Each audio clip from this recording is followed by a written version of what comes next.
Ansible showed hosts that were terminated hours ago. The inventory cache had a 24-hour timeout and was never invalidated.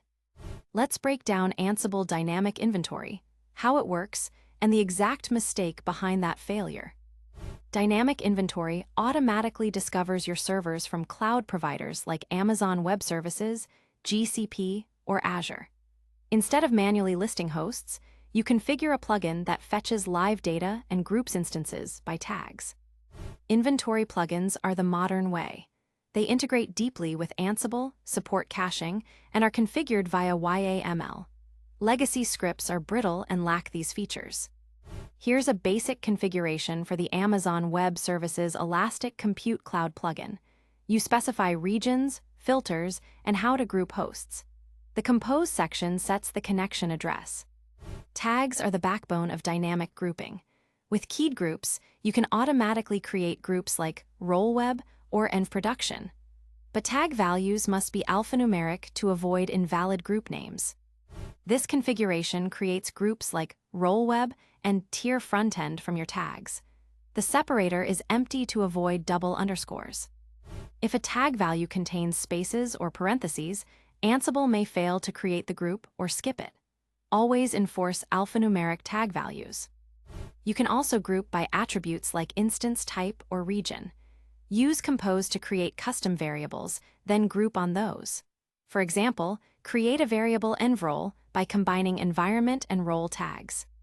Here we set the Ansible host and create a custom variable, instance family, by splitting the instance type. This can be used in keyed groups. Complex Compose expressions are evaluated per host. For hundreds of instances, this can slow down inventory generation. Move complex logic to playbook tasks. Without caching, each inventory call hits the Amazon Web Services API. For large environments, this can trigger rate limits. Enable caching with a reasonable timeout, like 5 minutes. In Ansible, CFG, you can set global caching options. Here we use jsonfile with a 1-hour timeout. For production, consider readies to avoid file corruption. A 24-hour cache timeout means your inventory may include instances that were terminated hours ago. Always set a reasonable timeout, like 300 seconds.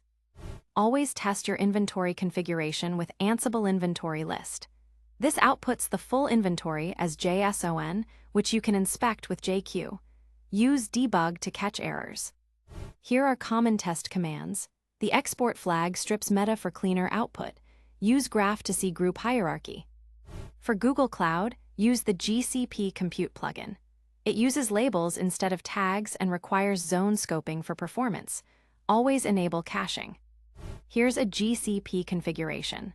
Note the filter syntax uses strings, not dicts. The hostnames list doesn't support fallback, so use Compose to set Ansible host. The GCP Compute plugin doesn't support hostname fallback. If an instance has no public IP, the hostname may be empty. Use Compose to default to private IP. For Azure, use the Azure RM plugin. Scope to specific resource groups to avoid slow queries. Authentication can use Azure CLI or Service Principal. Here's an Azure configuration. Note the use of include VM resource groups to limit scope. The auth source, auto uses Azure CLI or environment variables. Without scoping, the plugin queries all resource groups in the subscription, which can take minutes. Always specify include VM resource groups. In multi-cloud environments, you can combine inventory sources by placing multiple YAML files in a directory. Ensure hostnames are unique to avoid unintended merges. You can either use a directory or multiple I flags. Ansible merges all inventories, with later sources overriding earlier ones for variables. If both Amazon Web Services and GCP have a host named Web, they merge into one. Use unique naming like OzWeb and GCP Web or prefix with cloud name. If built-in plugins don't fit, you can write a custom plugin.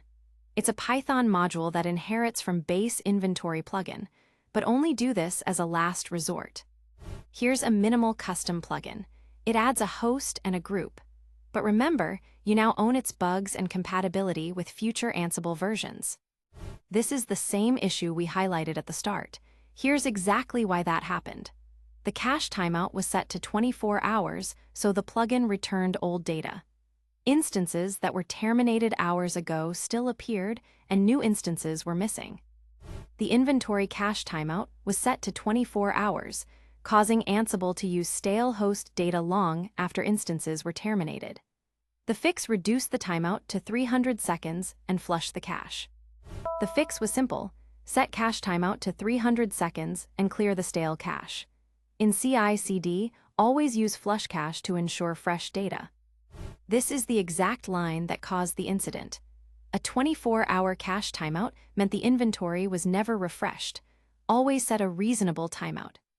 The keyed groups and compose directives shown require Ansible 2.9+, and the Amazon Web Services Collection 1.5+. In older versions, 2.428, keyed groups used a different syntax: list of dicts with key and prefix as strings, not nested. Verify your Ansible version with Ansible version and collection version with Ansible Galaxy Collection List. The article mentions combining multiple inventory sources, but doesn't show how to create cross-cloud groups. Use the constructed plugin to add groups based on variables set by each cloud plugin, e.g., grouping all production hosts regardless of cloud.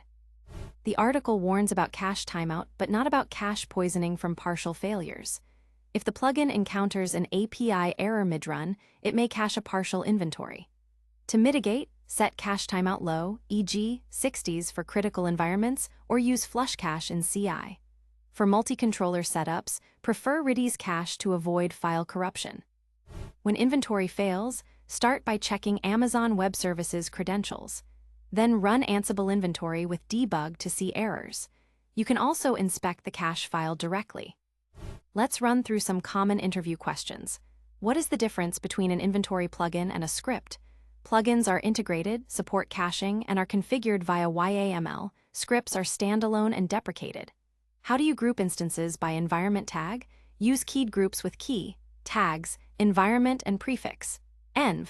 What is the purpose of compose? To set host variables dynamically, like Ansible host. And a few frequently asked questions. What is dynamic inventory? It automatically discovers hosts from external sources at runtime. How do I install the Amazon Web Services Elastic Compute Cloud plugin?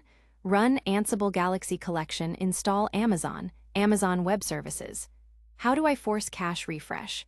Use flush cache or delete the cache directory. Let's recap the key takeaways. Use inventory plugins over scripts. Always set Ansible host via compose. Enable caching with reasonable timeout. Test with Ansible Inventory List. Ready to go deeper? Up next, Ansible Galaxy and Collections, then Ansible Tags for selective execution, then Ansible Amazon Web Services automation, and Ansible Docker management. Find them all at TheCodeForge.io. Thanks for watching. The full article and code examples are covered in detail at TheCodeForge.io.